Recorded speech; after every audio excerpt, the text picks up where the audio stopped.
आजच्या पत्रकार परिषदेचं मुख्य विजन असं होतं की गेल्या 5-7 वर्षापासून नगरपरिषद भुसावळ मार्फत माननीय पंतप्रधान नरेंद्रजी मोदी आवास योजना ही सुरू आहे आणि या आवास योजनेअंतर्गत राज्य शासन 1 लाख रुपये आणि केंद्र सरकार हे 1.5 लाख रुपये असं 2.5 लाख रुपयाचं अनुदान हे ज्याला घर नसेल आणि ज्याच्याजवळ सातबाराचा उतारा किंवा सिटी सर्वेचा उतारा आहे अशा लोकांना थेट लाभ 2.5 लाख रुपयाचा होत असतो। हे अनुदान आहे, कुठल्याही प्रकारची त्यात फेड नाही।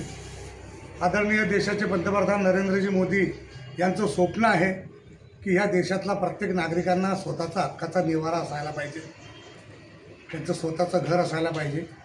याच उदात्त हेतूने आदरणीय नरेंद्रजी मोदी यांनी पंतप्रधान आवास योजना ही सुरू केलेली आहे।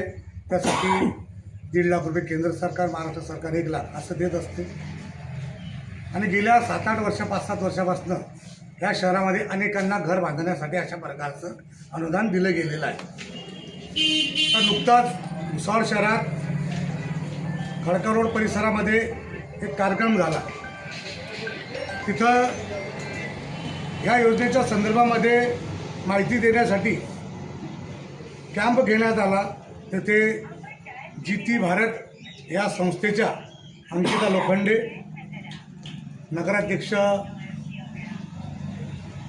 गायत्री भंगाळे आणि त्यांच्या सोबतचे जे काही नगरसेवक असतील हे तिथं हजर होते। हजर असताना तिथं त्या बॅनरवरती आदरणीय देशाचे पंतप्रधान नरेंद्रजी मोदी किंवा या राज्याचे मुख्यमंत्री फडणवीस साहेब उपदेवा भाऊंचा कुठल्याही प्रकारचा फोटो लावण्यात आला नाही किंवा त्याबद्दलची कोणतीही माहिती तिथं समोर बसलेल्या लाभार्थ्यांना देण्यात आलेली। म्हणजे पैसा हा राज्य शासन केंद्र शासन देत असताना त्यांच्या नावाचा तिथं उल्लेख टाळावा, त्यांच्या फोटोचा उल्लेख टाळून फक्त स्वतःच्या नावाचा तिथं गवगवा करावा असा प्रकारचा तो कार्यक्रम झालेला आहे। हा निषेधार्थ आहे, आम्ही याचा निषेध करतो।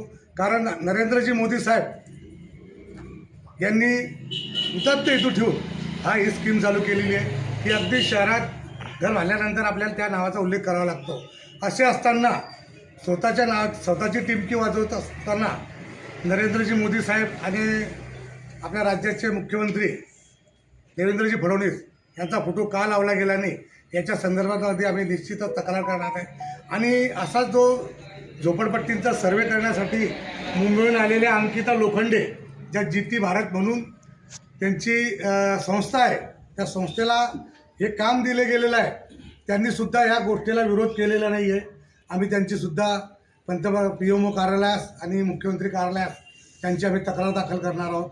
कारण अशा प्रकारे हा देशाचे पंतप्रधान आणि आपल्या राज्याचे मुख्यमंत्री देवेंद्रजी फडणवीस यांचा अपमान आहे। कारण एखाद्या संविधानिक पदावर बसलेला माणूस हा कुठल्या जाती धर्माचा किंवा कुठल्या पक्षाचा नसतो, तो त्या देशाचा किंवा त्या राज्याचा प्रमुख म्हणून कुटुंब प्रमुख असतो। असे असताना त्यांच्या नावाचा उल्लेख टाळणं, त्यांचे फोटो न टाकणे हे केवळ निषेधार्थ आहे आणि याचा जाब आम्ही निश्चितपणे राज्य शासनाकडे तक्रार करून आम्ही तक्रार नोंदवणार।